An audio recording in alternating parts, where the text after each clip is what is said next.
The early morning sun rose quietly over St. Mary's Hospital, casting its golden light across the broken windows and dusty air. Molara Salvador, an investigative journalist, returned to the abandoned building, determined to find out more. What she had discovered the night before was strange and unsettling, but it had made her more curious than ever. The air felt cool and fresh, and the distant sound of cars seemed faint, almost like a faraway dream. The wooden doors of the hospital were slightly open, as if inviting Molara inside. She pushed them gently and they creaked loudly, making her pause for a moment before stepping into the silence. The silence wasn't just quiet, it felt heavy, like the hospital itself was keeping secrets. Inside, the lobby looked just as it had the night before. Shattered glass and broken furniture were scattered across the dusty floor. The light from the sun streamed through dirty windows, creating long, airy shadows in the empty space. Molara moved carefully, her eyes searching every corner for anything new.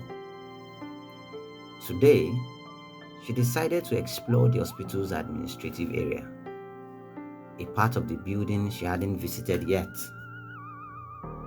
The hallways here were lined with wallpapers that was peeling off, and the cracked tiles underfoot made her steps uneven. Once, these walls were decorated with cheerful posters, but now they were dirty and torn. The air smelled damp and old, like a place long forgotten. At the end of the hallway, Molara found the administrative office. The door hung loosely, almost falling off its hinges, and the room inside was filled with dusty papers and broken furniture. A large desk stood in the middle of the room, covered in stack of yellowed documents. Behind it, a grimy window barely let in any light. As Molara sorted through the papers, she came across old patient records and notes from the hospital staffs. One file was marked confidential. Inside, Molara found reports about the hospital's struggle, money problems, not enough workers, and too many patients. But something written in the margin of the papers caught her eyes. The handwriting talked about strange patient symptoms and mentioned a link to a recent drug trial. Molara's heart raced as she realized this could mean something much darker had happened here. Next, Molara entered the staff lounge. The dusty chairs were still neatly arranged, as if waiting for the workers to return. Faded posters on the walls carried old motivational messages that were now hard to read. In one corner, a small kitchen had rusted utensils scattered on the counter. Inside a drawer, Molara found a notebook. It was filled with notes from a hospital worker who had written about their daily life. The entries started off simple, but grew more serious, talking about patients experiencing scary hallucinations and strange behavior. One entry reads, "I am worried about what's happening here. Something feels very wrong." The date was just weeks before the hospital had suddenly shut down. Leaving the lounge, Molara continued down the hallway. She first opened one locked office door and stepped into another room of scattered papers and overturned filing cabinets. On the desk, she spotted a photograph of the hospital staff. It showed doctors, nurses, and administrators standing proudly in front of the building, their smiles full of hope. Molara felt a pang of sadness looking at their happy faces, compared to the airy emptiness surrounding her now. Near the photograph was a big bound book. It was labeled Patient's Records and contained pages filled with detailed notes about the treatments patients had received. As she read, Molara noticed how the cases became stranger over time, with descriptions of symptoms no one could explain.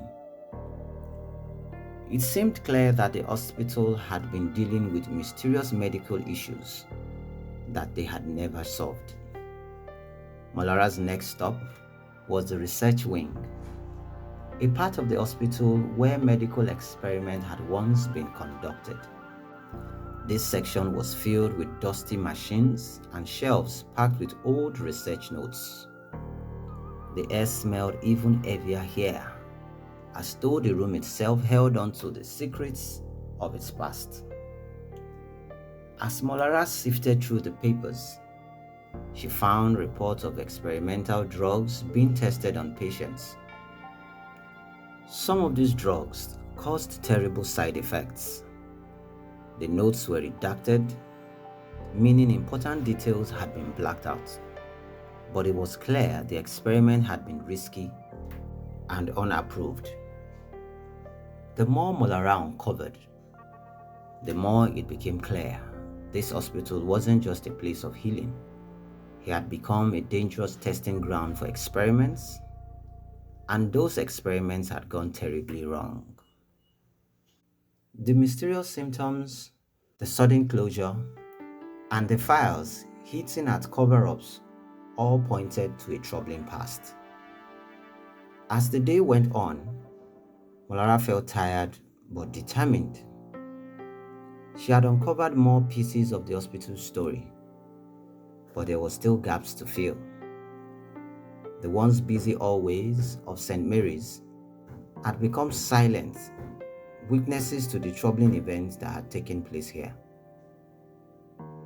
Before leaving, Molara turned back to look at the hospital one last time. The sunlight bathed the building in warm glow, making it look almost peaceful. But Molara knew that behind its broken walls lay a story filled with pain and secrets. She promised herself that she would keep digging until she found the full truth. With unwavering conviction and her heart firmly set on the journey ahead, Molara Salvador strode away, prepared to face whatever challenges awaited her.